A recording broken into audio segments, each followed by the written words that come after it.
네, 오늘은 예레미야 31장을 볼 건데요. 이스라엘과 유다의 회복, 그 두 번째 시간이 되겠습니다.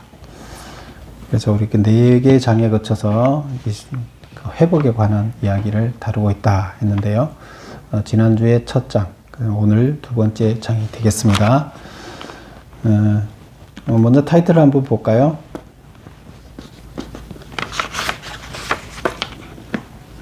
소제목으로 첫 번째 다 같이 읽어볼까요? 북이스라엘의 회복. 그 다음에 두 번째 타이틀 시작, 남유다의 회복. 세 번째, 진정한 회복과 새 언약. 그래서 예레미야는 심판에 대해서 전체적으로 얘기를 한다, 이렇게 얘기를 했었죠. 그래서 이사야하고 틀린 게, 이사야는 심판에 대해서 먼저 얘기를 하고 회복에 대한 이야기, 회복이 이제 구원이라고 그랬죠. 그런 이야기를 이렇게 하고 있는데, 물론 거기도 심판을 길게 얘기했죠. 회복은 짧게 얘기하고. 근데 예레미야는 전체 그 타이틀을 심판으로 다루고 있다. 근데 왜 그렇게 한다 그랬었죠? 심판이 임박한, 멀리 심판이 있는 것이 아니라 지금 당장 심판이 눈앞에 와 있어요. 그런 상황에서 내년, 후년, 그 다음에 금방, 잠시 후에 일어날 일들을 예언하기 때문에 심판을 이야기하고 있습니다. 근데 심판만을 이야기를 또 하고 있지는 않아요. 전체적인 주제는 심판을 얘기하고 있지만, 그 중에서 오늘 나오는 이 네 개 장에 거쳐서는 회복에 관한 이야기도 하고 있다 하는 것을 우리가 볼 수 있습니다. 그래서 오늘 이야기는 여기서 보면 지난주에도 마찬가지였지만 나라를 회복시켜 주겠다, 또 여기에 오늘은 백성을 회복시켜 주겠다, 이런 이야기들을 하고 있는데요. 회복에 관한 이야기를 할 때 남북을 다 다루고 있다 하는 게 이제 특징이었어요.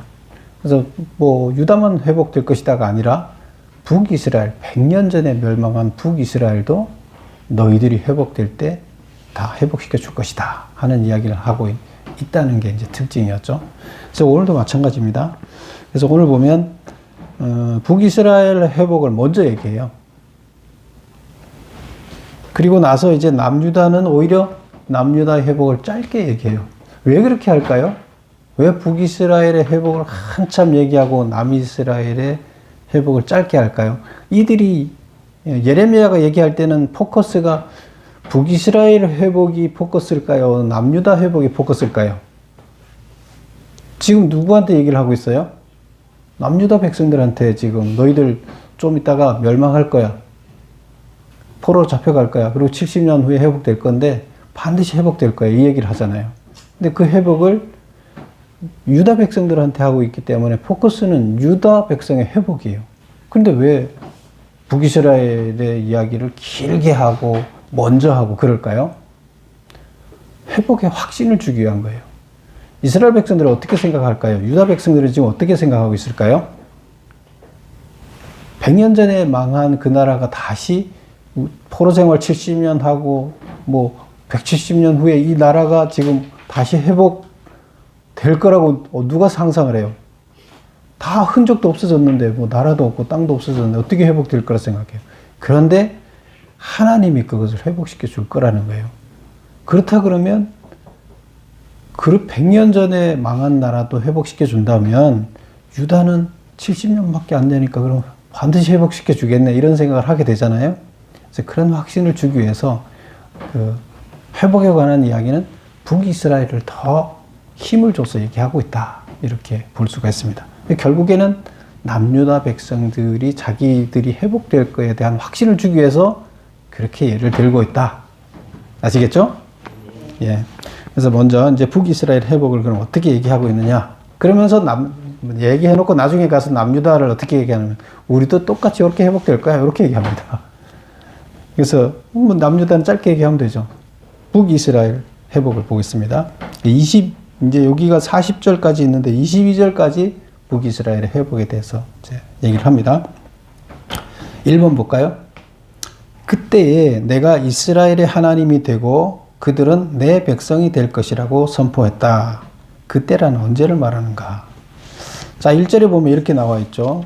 여호와의 말씀이니라. 그때 내가 이스라엘의 모든 종족의 하나님이 되고 그들은 내 백성이 되리라. 그때, 그러면서 2절에 보면 답이 나와 있어요.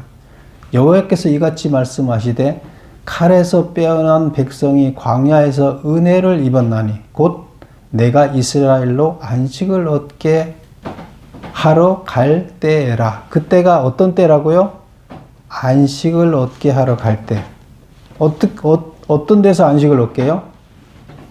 칼에서 벗어난 백성이 광야에서 은혜를 입어서 안식을 얻으러 갈 때. 요거 어디서 나왔던 이야기죠? 역사 가운데서 언제 이야기일까요? 홍해를 건널 때. 그 이집트에 포로 생활하다가 이집트에 노예 생활하다가 이집트로부터 이제 해방돼서 나왔잖아요. 하나님이 재앙을 줘서 10대 재앙 때문에 이집트 왕이 그걸 내보내겠어요? 애굽 왕이 안 내보내잖아요. 그 200만이라는 그 노동력을 공짜로 쓰고 있는데 그걸 내보내고 나면 엄청난 어마어마한 손실이죠. 안 내보내죠. 그런데 그걸 내보낼 수밖에 없는 상황이었는데 그때를 얘기하는 거예요. 여기 보면 칼에서 벗어난. 그래서 예배드리러 간다. 그리고 이제 어쨌건 광야로 3일 길을 도망을 갔잖아요. 그리고 났더니 애굽에서 군대를 동원해서 이들을 다시 안 되겠다. 마음이 바뀌어서 애굽 왕이 저들을 다시 잡아와야 되겠다고 오잖아요. 그때 총칼을 들고 오죠. 마차 타고. 그래서 그 얘기예요. 칼에서 벗어난 백성이, 근데 뭐 홍해에서 그들을 다 빠뜨려 죽이고 칼에서부터 벗어나게 해서 광야로 들어가게 하셨죠. 칼에서 벗어난 백성이 광야에서 은혜를 입었나니. 그리고 광야에서 그 은혜를 입고 나서 가나안 땅에 들어가서 안식을 얻었잖아요. 그래서 포로로부터 노예로부터 벗어났던 이런 것을 예를 들면서 이런 때가 다시 발생할 때 그때를 얘기하는 거예요. 그때가 언제일까요? 바벨론 포로, 그때처럼 바벨론 포로에서 돌아오는 때, 그럴 때를 얘기를 하는 거예요. 그래서 1번의 메모가 뭐죠? 그때 내가 이스라엘 하나님이 되고 그때를 내 백성이 될 것이라 선포했다. 내 백성이 된다는 것은 뭐 하는 거예요?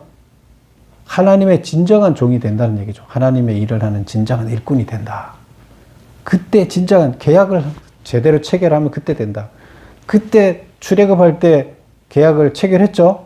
그렇죠?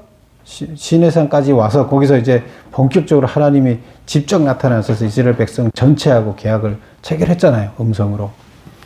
그리고 이제 율법을 기록해서 줬잖아요. 그게 이제 계약이었잖아요. 근데 지금 여기서는 다시 계약을 체결하겠다는 거예요.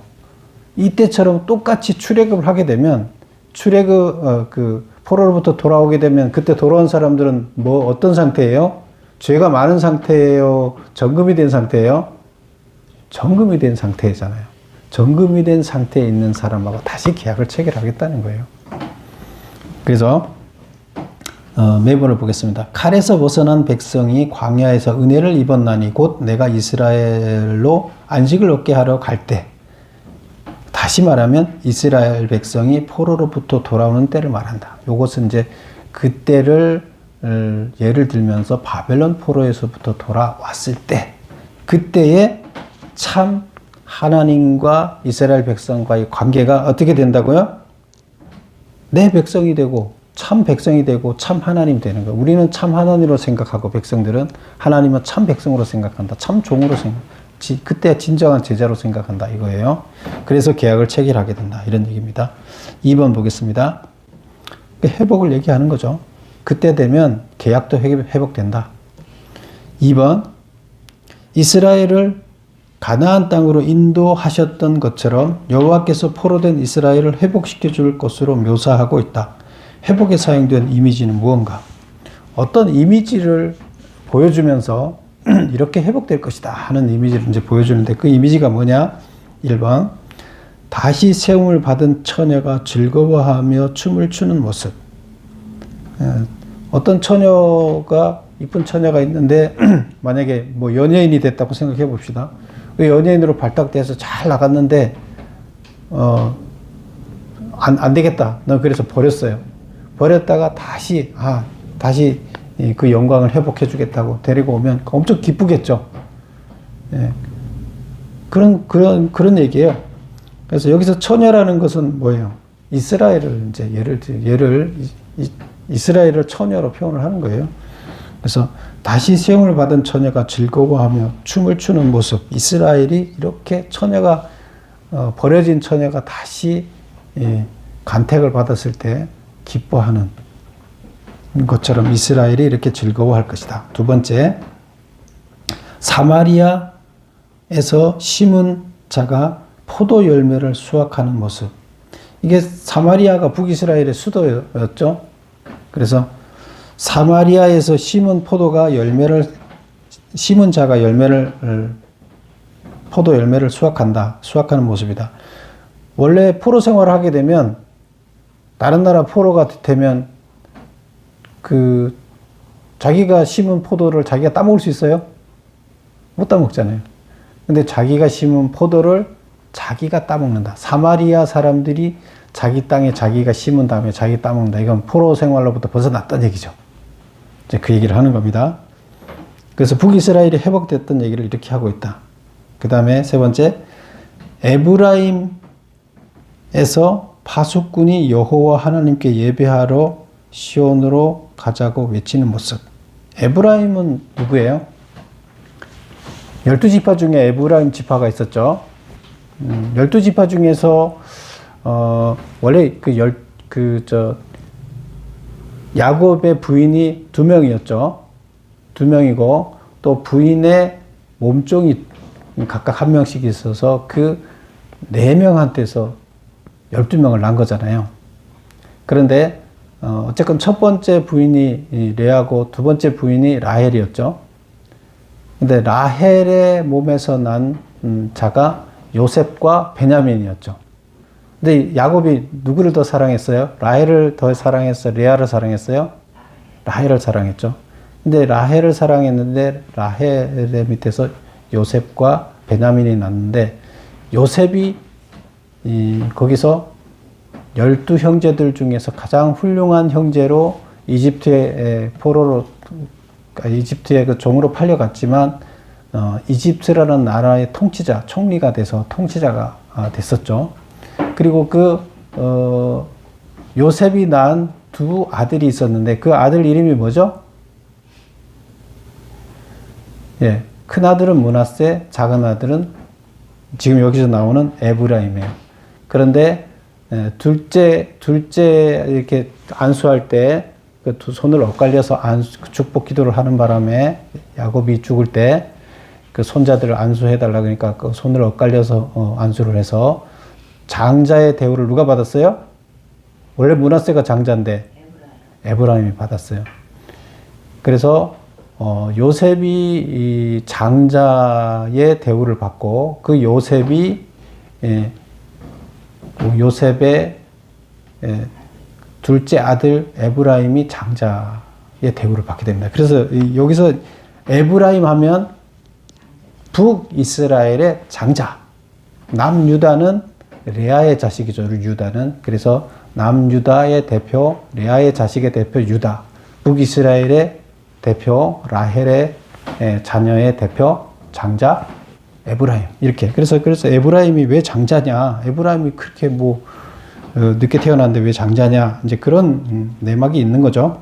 그래서 에브라임 이렇게 얘기하면 북이스라엘을 대표하는 거예요. 그래서 여기서 메모 보세요.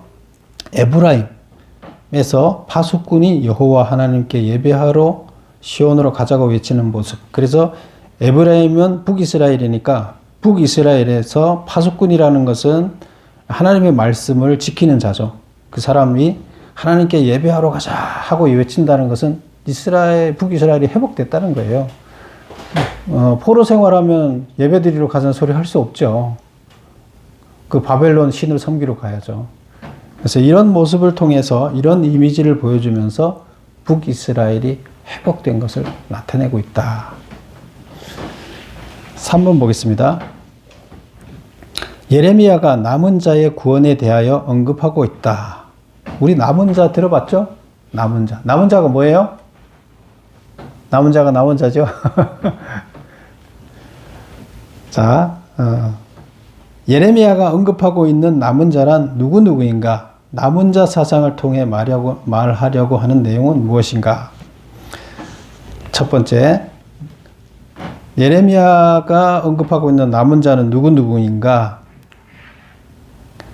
7절에 보면 남은 자 전체를 얘기하고 그 다음에 포로된 자 중에서 남은 자, 8, 9절에 보면 포로된 자 중에서 남은 자, 그 다음에 10절에서 12절에는 포로될 것을 두려워하여 주변 열국으로 도피한 자들 중에서 남은 자. 그래서 포로된 자 중 포로로 잡혀가서 포로로 잡혀가 있은 바벨론 포로가 됐잖아요. 거기 가면 거기 있는 사람들이 지금 다 남은 자가 됐을까요? 남은 자는 건 일단은 살아남은 자인데 그 살아남은 자 중에서 여기서 성경에서 남은 자라 얘기하는 것은 어떤 자를 얘기한다 그랬어요? 회개하고 돌아선 자. 자기 죄를 회개하고 돌아서서 하나님의 구원의 대열에 들어선 자를 남은 자라고 얘기한다 그랬죠. 그래서 포로 중에서 남은 자가 된 자가 있겠죠. 포로 생활하면서 회개하고 돌아선 거죠. 그 다음에 또 여기 그 전에 우리가 볼 때 포로가 되기 싫어서 해외로 도망간 자 있었다 그랬죠. 그런 자들은 구원 받는다 그랬어요? 못 받는다 그랬어요? 못 받는다 그랬어요. 그런데 하나님께서 그런 자 중에서 남은 자는 어떤 자라고요? 회개하고 돌아서면 그런 자들 중에서도 하나님은 원래는 구원 못 받는다 그랬는데 그런 자들 중에서도 돌아서면 하나님께서는 남은 자가 됐을 때는 구원해 주신다는 거예요. 그래서 그런 것들을 통칭해서 전체 남은 자, 포로 중에 남은 자, 포로로 가기 싫어서 도망갔던 자 중에 남은 자, 뭐 이렇게 구분해서 여기서 표현을 하고 있어요. 그래서 예레미야는 이 남은 자 사상을, 남은 자에 대해서 남은 자가 구원을 받는다고 얘기를 하는데 이렇게 구분을 해서 얘기를 하고 있다. 그러면 남은 자 사상을 통해서 말하려고 하는 것은 뭐냐? 2번, 남은 자, 하나님의 참 백성, 회개하고 돌아선 자, 이게 남은 자죠. 이 남은 자는 세상 어디에 있든지 반드시 구원받게 된다. 그래서 과거에는 포로로 잡혀가기 싫어서 벌받기 싫다고 도망갔지만 거기 가서 정말로 회개하고 돌아서면 그들도 하나님께서는 구원해 줍니다. 그러니까 어디에 있든지 간에 과거에 어떤 잘못을 했든지 간에 회개하고 돌아서서 남은 자가 되면 다 받아주신다. 구원해 주신다는 거예요. 이게 예레미야가 지금 전달하고자 하는 메시지인 거죠. 그래서 지금 이스라엘이 회복된 이스라엘에서 돌아온 사람들은 남은 자들이 돌아왔다는 거죠. 참 하나님을 믿고 하나님의 종이 되겠다고 자기의 죄에서부터 돌아서서 하나님 법대로 살고자 하는 자들이 돌아왔다는 거예요. 그래서 그들을 남은 자라고 얘기를 하고 있는 거예요. 4번 보겠습니다. 라헬이 자식이 없어져서 위로받기를 거절하며 슬퍼하자 그 자식이 돌아올 것이니 눈물을 거두라고 여호와께서 말씀하시고 계신다. 라헬과 자식은 각각 누구를 말하는가? 예레미야는 이 이미지를 통해 무엇을 표현하고자 하는가? 라헬이 죽었어요? 살았어요? 지금 이 시대에 예레미야가 지금 말하고 있는 이 시대에 라헬이 살아있어요? 벌써 옛날에 죽었죠. 옛날에 죽어서 장사 지내서 지금 묻혀있죠. 땅속에 묻혀있는데 그러면 왜 이런 얘기를 하고 있을까요? 라헬의 비유를 드는 거예요. 라헬의 얘기를 잠깐 해볼까요? 그걸 알아야 이제 무슨 말인지 아니까. 원래 야곱이 첫째, 둘째예요. 아버지 이삭의 아들 둘이 있는데 큰 아들은 에서고 둘째는 야곱이었죠. 그런데 이 야곱은 아주 얍싹 말랐어요. 근데 에서는 좀 우직하고 야곱은 꾀가 많고 얍삽 빨랐어요. 그래서 형 거를 다 뺏어가는 아주 얍삽 빠르니까 그래서 사기꾼이라고 이렇게 얘기를 듣는 아주 못된 동생이었어요. 근데 결국에 장자권까지 훔쳐서 축복 기도를 받는데 장자의 축복 기도를 받게 되죠. 거짓말을 해서. 그리고 나서 형이 죽이려고 그러니까 이제 도망을 가는 거죠. 할 수 없이 엄마가 야, 너 엄마는 이제 야곱 편이었으니까 너 도망가야 되겠다. 너 저기 외삼촌 집에 가 있으라. 그래서 라반 집으로 보냈잖아요. 멀리 떠나서 라반 집으로 보냈는데 거기 가서 이제 외삼촌 집에 가서 종살이를 하면서 7년 종살이를 하게 되면 내가 내 딸을 주겠다. 네가 라헬을 이뻐하는구나. 둘째 딸을 이뻐하는구나. 그래서 라헬을 주기로 하고 결혼을 했죠. 7년 고생을 해서 결혼을 했는데 막상 신혼방을 차리고 아침에 일어나 보니까 누구예요? 첫째 딸을 준 거예요. 둘째 딸을 주기로 해놓고 삼촌이 거짓말한 거예요. 외삼촌이. 그래서 또 7년을 더 살아서 둘째를 얻었는데 라헬까지 이제 그 마누라가 둘이 됐는데 라헬이 아기를 못 낳아요. 그래서 이 레아는 아기를 쑥쑥 낳아서 여러 명을 4명이나 낳았는데 이 한 명도 안 나오는 거예요. 그래서 어떻게 해야 돼요? 한이 맺힌 거죠. 그래서 아기를 못 낳으니까 안 되겠다. 그럼 내 여종이라도 들여보내서 애를 낳아야 되겠다. 이렇게 하면서 또 여종을 들여보내서 애 낳기 경쟁을 하고 이러면서 이제 애들이 여종도 애를 낳게 되는 거죠. 그래서 이 슬픔에 자식이 없는 거에 대한 슬픔이 엄청 오랫동안 가졌어요. 그러다가 나중에 가서 이제 요셉과 베냐민을 이제 낳게 되는데요. 그때 이제 이야기를 하는 거예요. 여기서 보면 이렇게 나오죠. 라헬이 자식이 없어서 위로받기를 거절하며 슬퍼하자. 그 자식이 돌아올 것이니 눈물을 거두라고 했다. 그러면 여기서 라헬은 지금 누구를 얘기하고 있는 거예요? 자식이 없는 이스라엘. 왜? 자식이 다 어디로 잡혀갔어요? 이스라엘이라는 나라가 자식이 다 잊어버렸어요. 포로로 다 잡혀가서 자식이 없어졌어요. 그래서 자식이 없는 그 심정, 라헬이 자식이 없어서 애통하는 그 심정, 라헬이 자식을 다 잊어버렸다. 애기 자기가 못 낳았을 때 거와 같이 있었던데 포로로 잡혀갔으니까 또 어렵게 기도해서 낳는데 그 자식이 포로로 다 잡혀갔으니까 얼마나 가슴이 타겠어요. 이제 그런 얘기입니다. 그래서 라헬은 북이스라엘을 얘기하고 그 자식은 백성들, 포로로 잡혀간 백성들을 이렇게 의미한다고 보면 되는 거죠. 그래서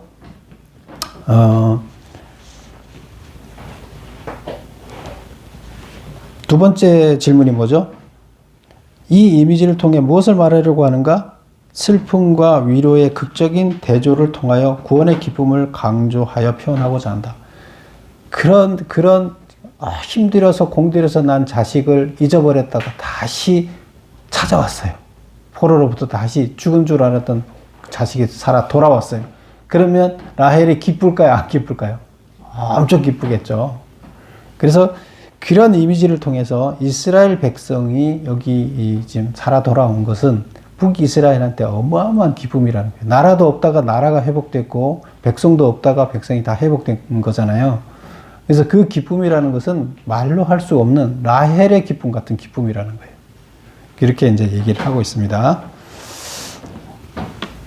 5번 보겠습니다. 지금 계속 얘기하고 있어요? 타이틀이 뭐예요? 북이스라엘 회복을 얘기하고 있어요. 남유다는 아직 얘기 안 하고 있어요.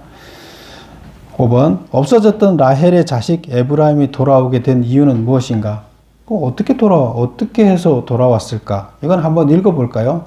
18절부터 20절까지 한번 볼까요? 18절. 에브라임이 스스로 탄식함을 내가 분명히 들었노니 주께서 나를 징벌하심에 멍에에 익숙지 못한 송아지 같은 내가 징벌을 받았나이다. 주는 나의 하나님 여호와이시니 나를 이끌어 돌이키소서. 그리하시면 내가 돌아오겠나이다. 내가 돌이킨 후에 뉘우쳤고 내가 교훈을 받은 후에 내 볼기를 쳤사오니 이는 어렸을 때 치욕을 지음으로 부끄럽고 욕됨이 나이다 하도다. 에브라임은 나의 사랑하는 아들 기뻐하는 자식이 아니냐. 내가 그를 책망하여 말할 때마다 깊이 생각하노라. 그러므로 그를 위하여 내 창자가 들끓으니 내가 반드시 그를 불쌍히 여기리라. 여호와의 말씀이니라. 그래서 18절 19절은 에브라임이 자기 잘못을 뉘우치고 반성하는, 돌아서는 이야기예요. 그리고 20절은 그 징벌을 가하면서, 잘못한 그 에브라임을 징벌을 가하면서 가슴 아파하는, 그리고 불쌍히 여기는 하나님이에요. 그리고 그가 용서를 구할 때, 돌아섰을 때 기쁘게 받아주는 하나님을 표현하고 있어요. 그러면 결국에 다시 질문으로 돌아가 보면 5번에 에브라임이 돌아온 이유는 뭐예요? 징계 중에 회개한 거예요. 내가 돌이킨 후에 뉘우쳤고 내가 교훈을 받은 후에 내 볼기를 쳤사오니, 자기가 자기 죄를 자기를 스스로 때리면서 하나님 징계를 받으면서 회개했다는 거예요. 그래서 에브라임이 돌아왔다는 겁니다. 그리고 하나님의 용서, 그 회개하니까 하나님이 죄를 회개하고 탄식하는 것을 보고 용서해 줬다는 거죠. 그래서 남은 자가 돼서 돌아왔다, 얘기가 되겠습니다. 그래서 북이스라엘이, 하나님께서 북이스라엘을 이렇게 회복시켜 줄 것이라는 것을 예언하고 있습니다. 이거는 예레미야의 자신의 얘기인가요? 하나님의 말씀인가요? 하나님이 예레미야한테 전달하라고 한 얘기예요. 하나님이 준 말이에요. 북이스라엘 회복시켜 주겠다는 거예요. 이런 식으로 회복시켜 주겠다는 거예요. 반드시 회복된다는 얘기를 하고 있어요. 그러면 우리가 망해서 70년 포로 생활을 한다 그러는데 우리는 회복될까요? 안 될까요? 당연히 해주겠죠. 100년 전에 망한 북이스라엘도, 남유다보다 더 죄가 많은 북이스라엘도 저렇게 해줬는데. 그래서 그 다음에 이제 남유다의 회복을 이제 이야기하기 위해서 앞에 거를 먼저 얘기하고 요걸 얘기를 하는 거죠. 남유다의 회복. 7번 보겠습니다. 예레미야가 남유다의 회복을 이야기하기 전에 북이스라엘의 회복을 언급한 이유는 무엇인가? 뭐예요? 1번 보면 불가능했던 북이스라엘 회복을 언급함으로써 남유다도 회복될 것이라는 확신을 주기 위해서다. 그리고 두 번째 그 문제 보면 유다의 회복, 유다 회복되는 모습을 어떤 이미지를 통해 예언하고 있는가? 이렇게 막 오타가 있네요. 유다의 회복되는 이미지를, 모습을 어떤 이미지를 통해서 보여주는가? 의로운 성읍과 거룩한 성전을 재건하는 이미지. 그래서, 유다의 그 성이, 그 수도가 예루살렘이죠. 그래서 예루살렘이 시온성이라는 이름으로 재건되는 그런 이미지를 보여주면서 너희들은 반드시 이렇게, 성은 다 무너진다고 그랬었잖아요. 그런데 이제 다 다시 재건해 주겠다, 줄 것이다 하는 이미지를 보여주는 거죠. 그래서 남유다는 짧게 얘기해요. 북이스라엘도 이렇게 했는데 남유다도 반드시 너희들이 그렇게 중요하게 생각하고 있는 예루살렘 성 회복시켜 줄 것이다. 그 이미지를 딱 보여주면서 걱정하지 마라. 70년 뒤에 반드시 회복시켜 준다. 소망을 갖게 해주는 거죠. 그러면 남은 자로 돌아와야 되겠죠.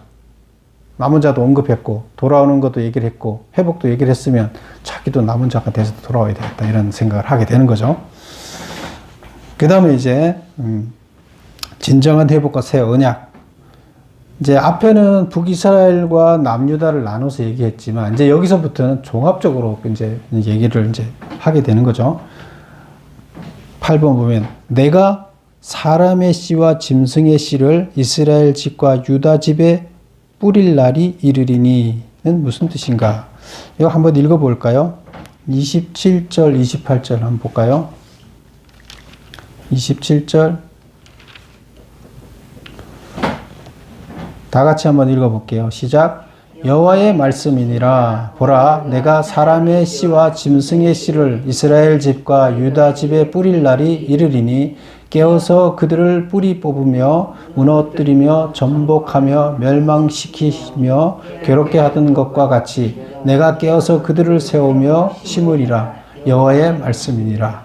무슨 말이에요? 사람의 씨와 짐승의 씨. 사람의 씨는 누구예요? 후손이 태어나는 거죠. 짐승의 씨는 새끼가 나는 거죠.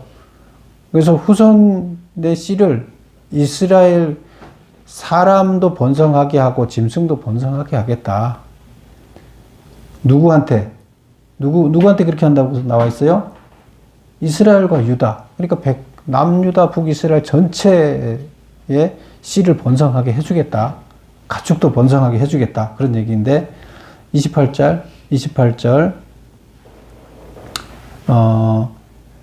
무슨 말이에요? 깨어서 그들을 뿌리 뽑으며 무너뜨리며 전복하여 멸망시키며 괴롭게 하던 것과 같이 내가 너희들이 잘못했을 때 내가 너를 뿌리째 뽑아서 다 멸망시켰지.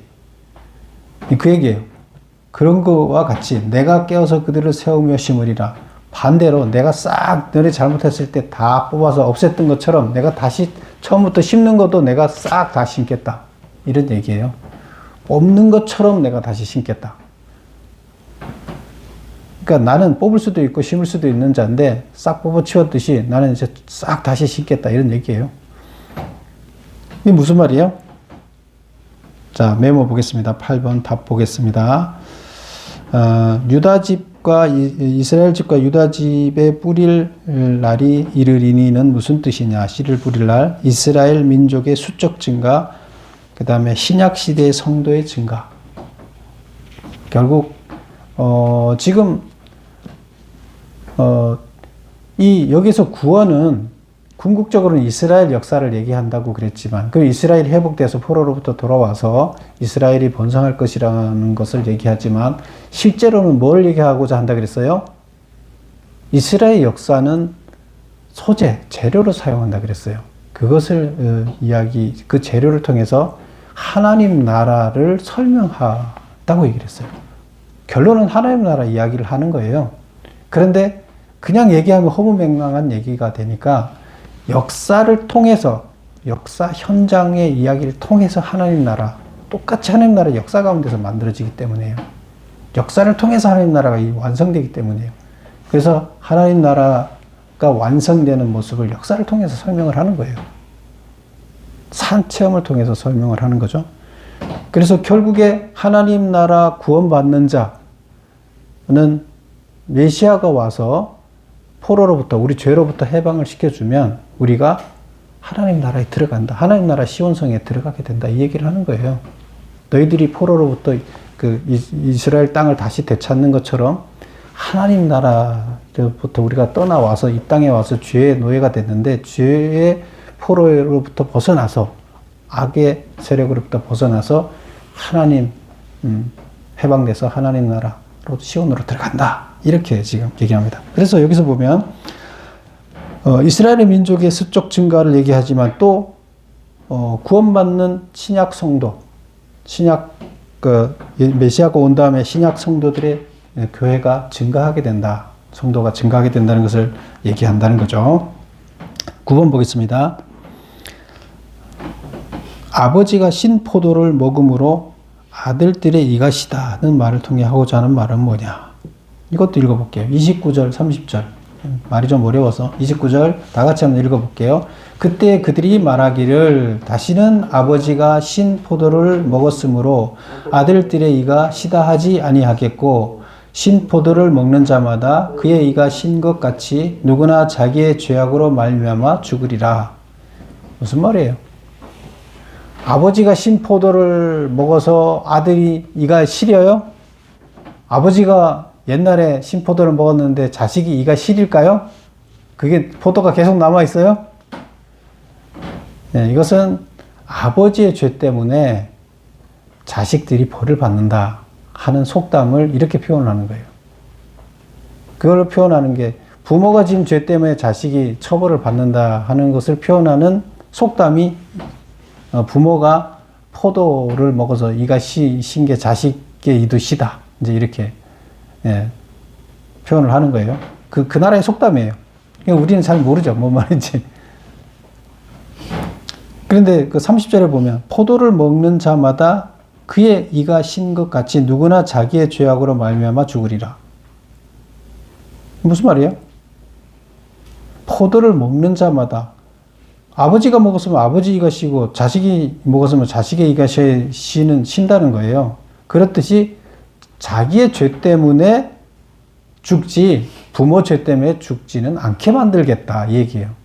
그럼 지금 이스라엘의 부모 죄 때문에 이스라엘의 죄를 져갖고 지금 부모들 죄 때문에 니네가 아무리 잘해도 구원 못 받는다 이런 얘기가 있는 거예요. 그런데 그거 아니라는 거예요. 니네가 회개에 돌아서면 부모들이 잘못한 거 그거 상관없이 니네가 잘하면 구원해 주겠다 이런 얘기예요. 아시겠죠? 예, 그래서 구원에 관한 이야기를 이렇게 포도 그 죄 자기가 잘하면 자기가 회개하고 돌아서면 부모의 죄와 상관없이 구원해 주겠다. 그 이스라엘의 과거의 죄가 많지만 니네가 지금 회개하고 돌아서면 그거랑 상관없이 구원받는다는 얘기를 하고 있습니다. 10번 보겠습니다.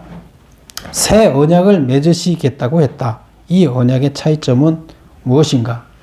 자, 새 언약 31절을 보면 31절 다 같이 읽겠습니다. 시작. 여호와의 말씀이니라. 보라, 날이 이르리니 내가 이스라엘 집과 유다 집에 새 언약을 맺으리라. 새 언약을 맺겠다는 거예요. 이 새 언약은 어떤 언약이에요? 이스라엘 백성이 출애굽할 때 맺었던 언약이 구언약이라고 그랬죠. 새 언약은 뭐예요? 메시아가 와서 구세주가 와서 니네들을 다 구해주고 난 다음에 구세주가 와서 구해주고 난 다음에 남은 자하고 맺는 언약이 새 언약이에요. 그렇죠?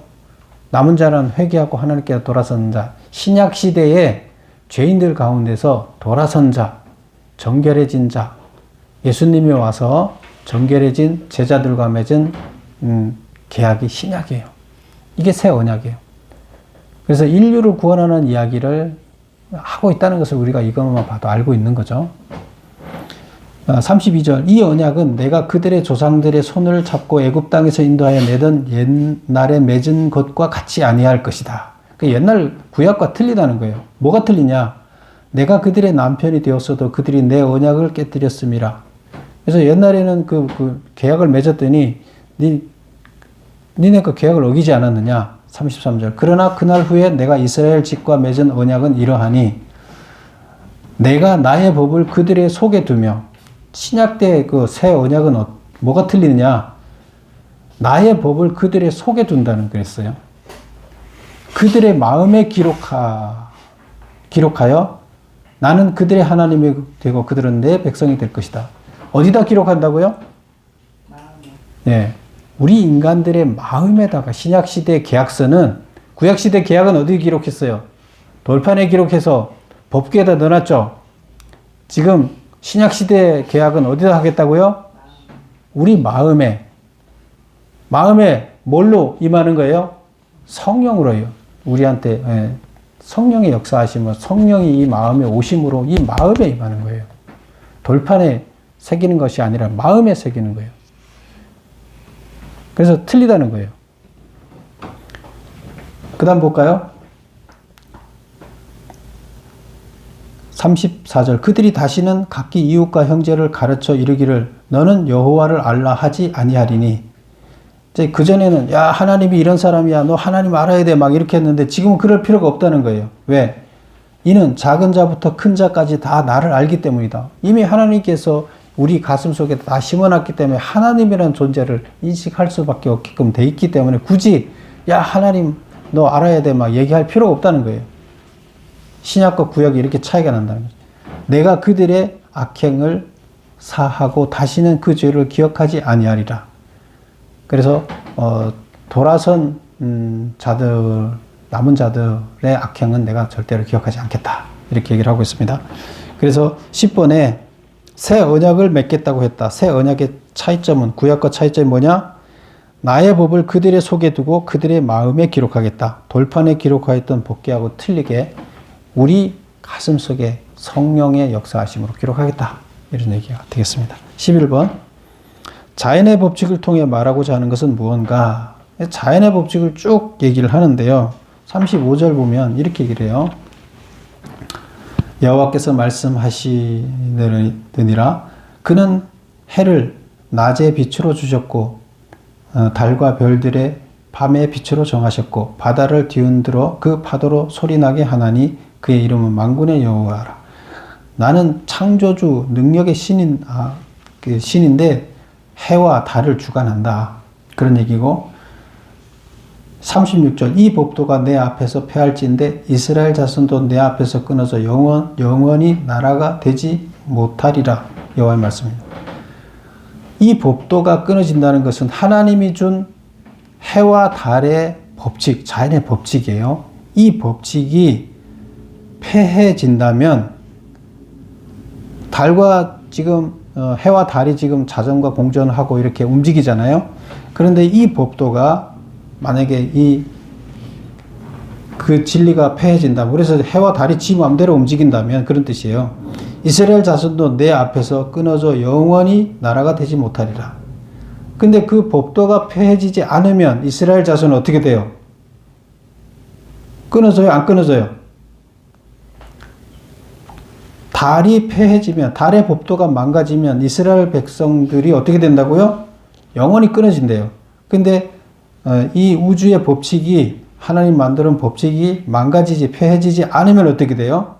끊어지지 않는다는 얘기예요. 말을 어렵게 해놨는데 이 우주의 법칙이 변하지 않는 한, 하나님이 만들어 놓은 진리, 법칙이 바뀌지 않는 한 나는 너희들을 버리지 않는다. 그 얘기예요. 나는 절대 너희들을 버리지 않아. 내 원칙은 너희를 버리는 게 아니야. 우주의 법칙이야. 이 우주의 법칙이 내가 신이 사라져서 이 우주의 법칙이 다 사라진다 그러면, 내가 만드는 법칙이 사라진다 그러면 니네도 구원 못 받아. 그러나 니네가 이 우주의 법칙이 존재하고 신인이 내가 존재하는 한은 니는 구원받을 수 있어. 그 얘기예요. 버리지 않아. 근데 대신 니네가 구원받을 일을 해야 되는 거죠. 남은 자가 돼야 되는 거죠. 그 얘기입니다. 그래서 메모 11번 자연계 질서가 변함없듯이 구속의 계획도 변함없다. 하나님이 구원해야 할 계획은 절대로, 너희들을 구원하겠다는 계획은 바뀌지 않는다는 거예요. 우주의 법칙을 안 바뀌듯이 바뀌지 않는다. 그래서 반드시 하나님은 구원해서 시온성에 남은 자를 다 들여보내고 싶어 하는데, 남은 자가 되고자 되느냐 아니냐는 여러분의 결단이 달려있다는 거예요. 그래서 남은 자가 안 되고 그냥 영원히 사라질 수 있고, 남은 자가 될 수가 있는데 남은 자가 돼야 된다고 얘기를 하는 거죠. 결단을 촉구하고 있는 거죠.